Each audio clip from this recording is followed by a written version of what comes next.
Hi, it's time for a really quick chime video. So I just finished up repairing this. This is a model K41 Symphonic, and it actually has a code date up here, which you can barely read, of 1955. We get a fair number of these in, especially because a couple months ago I did a whole video featuring 4 of these and sort of outlined the differences in them over the decade and a half that they made them or so. This one came in the condition that they usually show up in, which was it was kind of in bits and pieces and none of it really worked, and I went about the normal cleaning, servicing, repairing that we do on these. Now that it's all done, it does work, but it does work somewhat differently than the one I showed in the video from a couple months ago. The ones that I featured in the video, the K41 Symphonic, is referred to as a chord tone chime, and chord tone chimes typically have plungers that strike 2 bars at the same time,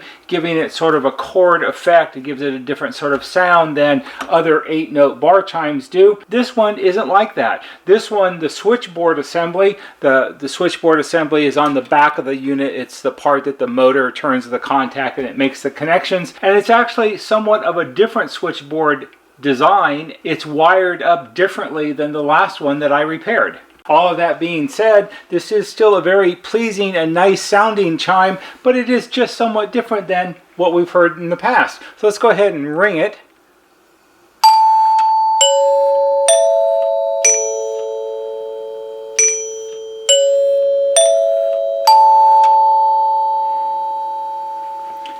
And this would be considered a 3-door chime because you have the choice of 4 or 8 notes for the front door, 2 notes for the side door, and a single note for the rear door. So here's our rear door single note.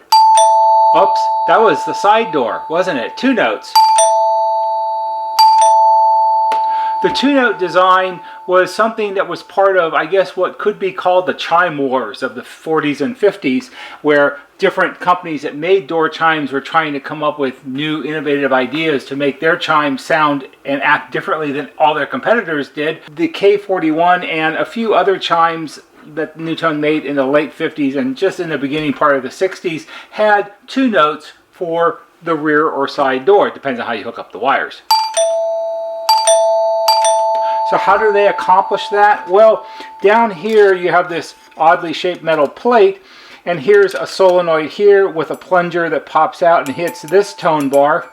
But this is a special plunger assembly in that there's a tip on the left-hand side over on this side, so when it strikes the tone bar, the spring shoots it back towards the left, and right here behind the plate, down in here that you can't really see, there's a little contact switch. So the plunger is energized and it pops out to the right, and then it shuts off and the spring pushes it back to the left, and the tip on the left hand end hits the switch and makes the second note ring. And I think if we're a little lucky here, we might be able to do this. See, it pops this one out up here, and that's how they achieve the 2 notes. This was a feature that only was available, I think, the way it looks from what I've seen, on the most expensive top-of-the-line 8-note chimes. Lesser models didn't have that feature. It would have been 1 note for the rear door and a different note for the side door instead of 2 notes. We do have 1 note for the rear door, as you would expect, but the side door.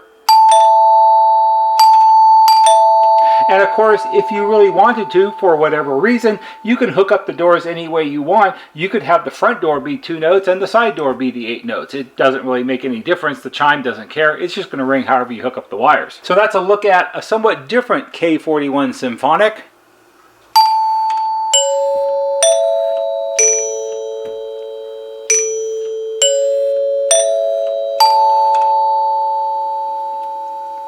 In some respects, it seems like there's an endless number of variations on chimes that NuTone made. Just when you think you've seen every type of K41 Symphonic ever made, you come across another one that's a little bit different. Why is it different? I don't really have any idea. Unfortunately, there's no one left to ask anymore. So you just have to assume that either it was a running change, or it was something they did for a short amount of time, or maybe it was a variation on the original design and you could get it either way. I don't really know. It's kind of a mystery. But this one turned out really well. I hope you found this interesting, and perhaps for some of you it might be helpful. If it is, give it a thumbs up on YouTube, because that helps us just a little bit. There'll be a banner right here that shows you how to subscribe. Go to our YouTube homepage, click on the bell, and when you click on the bell, click on it to receive all notifications, and every time we post a new video, you'll get a notification and you can watch it.